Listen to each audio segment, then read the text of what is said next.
Hello everyone. So it's me, Marian, the GRB chair. And so I'm doing this video to present you some slides about the Gamma Ray Burst program for grandma. So basically explaining the GRB observation strategy that we will follow within grandma starting from now. So this is a presentation that I already gave to a GRB group meeting 2 weeks ago, but here is a short summary for those who could not attend or for those who might want to remember the things I said. So, as you know, there is not only one program, program in Groma. There is not only the GRBs, but there are also the gravitational wave program, and LSST is coming. So we'll want to follow some LSST alerts. So we had to make a selection in terms of interesting science cases for GRBs for grandma follow-up. And so we had to find some criteria to decide whether or not we'll follow a specific GRB. And so you can find my presentation here. You can see my slides. And so the first slide is about these science cases, which GRBs should be observed in grandma. And so you have the list here of the interesting GRBs.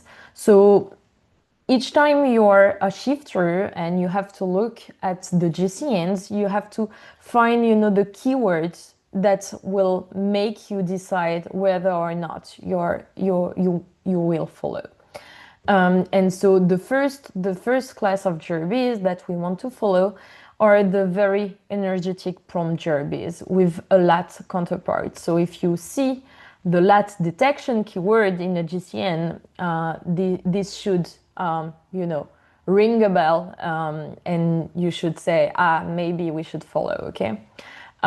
So this is the first class of GRBs that we would like to follow.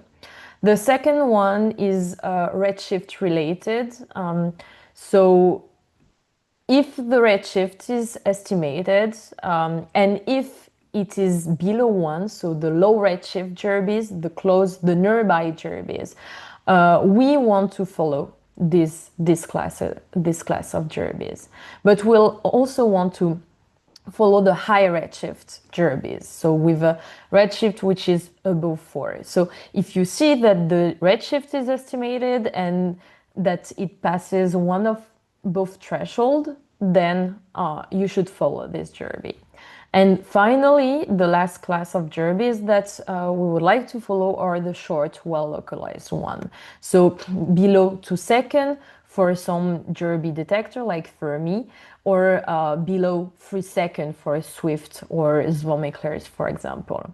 And so if you see a GRB with a threshold, which with a duration which is around the threshold 2, 3, 4, then this can be discussed because it's kind of ambiguous duration. It can be discussed either in the GRB group channel on Slack or in the observation. So for now, we decided to restrain ourselves on short, well-localized GRBs, but at some point I would like to implement, a tiling strategy for not that well-localized short GRBs. So, okay. Each time, so what do we do if you see a GRB alert? So each time there is a GRB and that it is quite well localized, a source will be created in Sky Portal. And even if you decide not to follow it, you have to, to fulfill some step during your shifts to make sure that all information are written somewhere. And if at some point you decide to follow because the redshift has been estimated, then it is easy to do and easy to take the decision because you have all the information on Sky Portal. So when there is a GRB, there are two things that should be done. So the first one is that you should register the source in the grandma group. and you have to enter some tags and description in Sky Portal. So these tags are, for example, about the duration, long versus short, or the origin, which detector found the burst.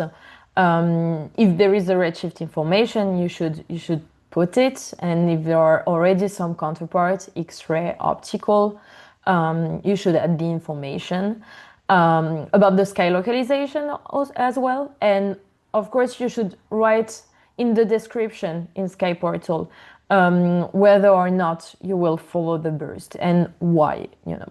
And something that is written, of course, in the cookbook is that, but I put it here again, is that you should update the sky localization in time because it's changing. And so you should pay attention to the GCNs, even if you are not following the burst.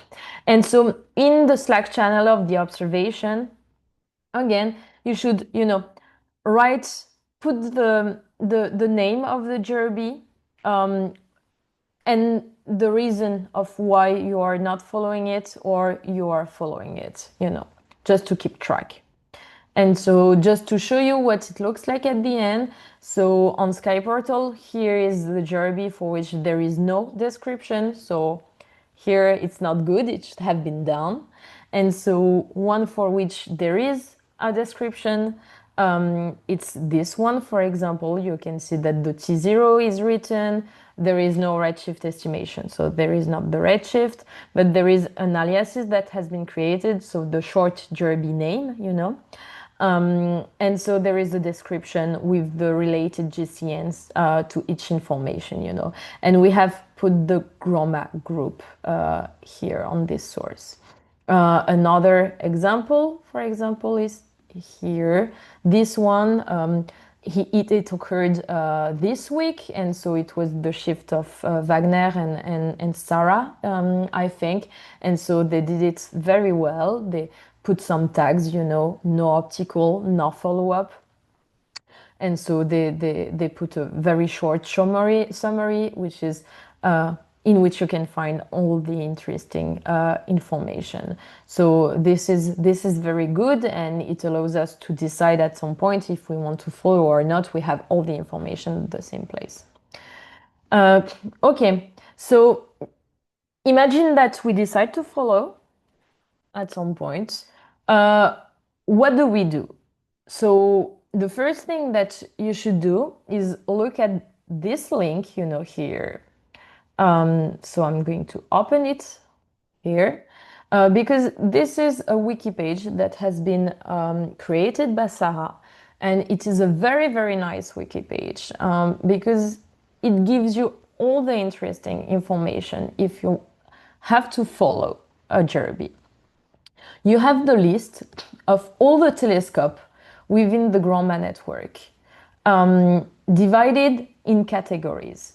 You have the section A, which is the automatic, semi-automatic triggering telescope, like Tarot. And so you also have in the tables all the information about the filters, the magnitude, the sensitivity, and also how to trigger the telescope, how to get the images at the end and the data analysis and stuff like that. It's divided into time zones, so it is very nice for the observability. You have a second section, which are section B, which are the regular telescopes. And so these one are the quite usual GROMA telescope that you can easily trigger. You can easily ask for observation. And again, you have some information about how to trigger the telescope, who to contact, you know, all these things. Then you have a section C, which are the telescope that you will rarely used, you know. So triggering this telescope should be done by discussing with Sarah, with myself, and so your weekly coordinator as well. And so together we decide whether or not we use this telescope. And so you have a last section with the rest of the telescope, for which it's quite ambiguous if they are like rare or regular, or we don't really know, you know. So you have a lot of information here, so please look at this page because it is very useful. And so it helps you to find the best telescope to follow. And so the second thing to look at is the observability chart, of course, but you're already used to that. So if we decide to follow, what do we do first? First, we use automatic telescope. So it's section A, you know. Because you have your data automatically produced, and so depending on if there is a detection or not in the data, you can decide if you continue to follow. You can also use some of the regular Grandma telescope. So it's the B section of the wiki page here. And so one thing here is that you should not like use the C-section telescope, for example, directly at the beginning. So not trigger like a lot of telescope from this section, for example, at the beginning. You need to extend a bit, spread over several nights the observation. Because you know you can't like trigger everything at the very beginning, and so you need also to cover as much as the light curve as possible. So if there is a detection, we decided to continue observing within like 2 or 3 days, and it can be more if there is a supernova. So in case of nearby GRBs with a redshift which is below 1, and so for that, to decide how many time we continue following, you can ask Antonio in observations Slack channel because he is more or less the expert.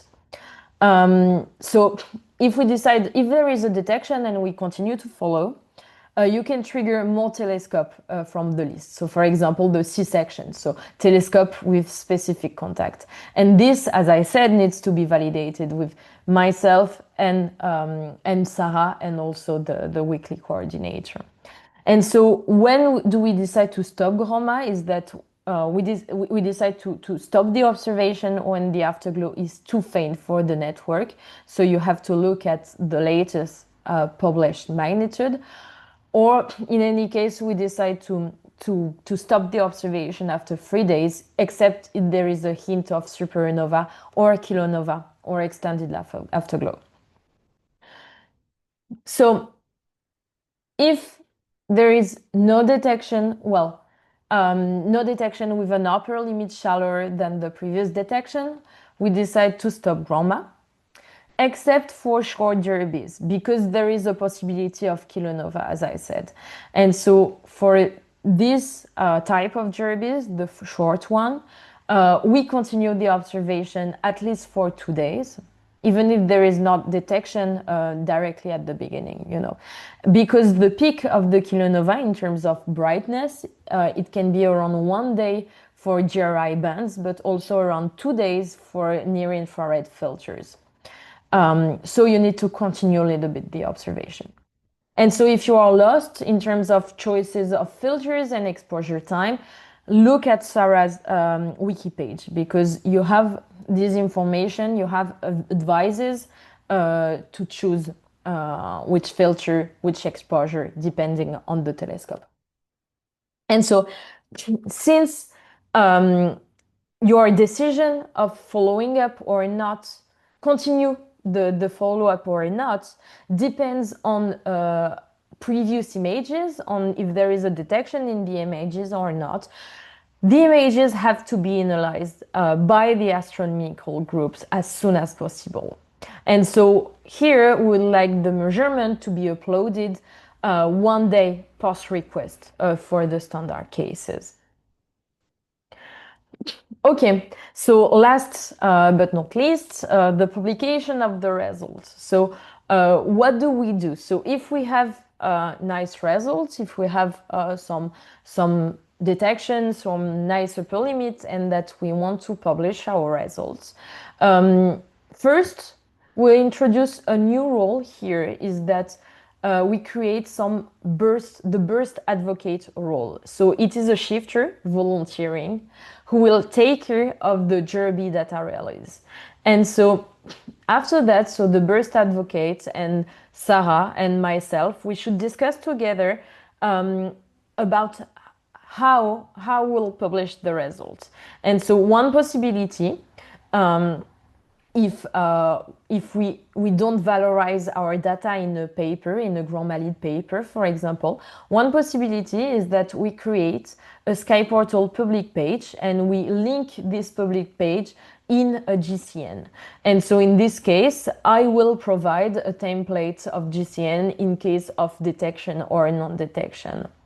And last thing here is that Sarah produced a very nice video about data analysis review process that you should all have seen when, well, you should all have seen it. And if not, please look at it because they are really useful.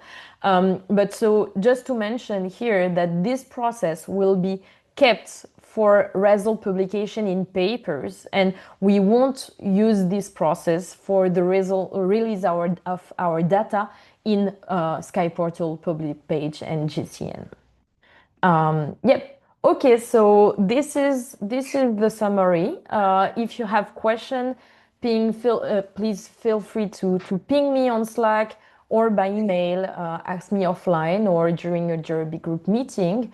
And yes, if you have comments on this video, of course, feel free to give me. Bye, everyone.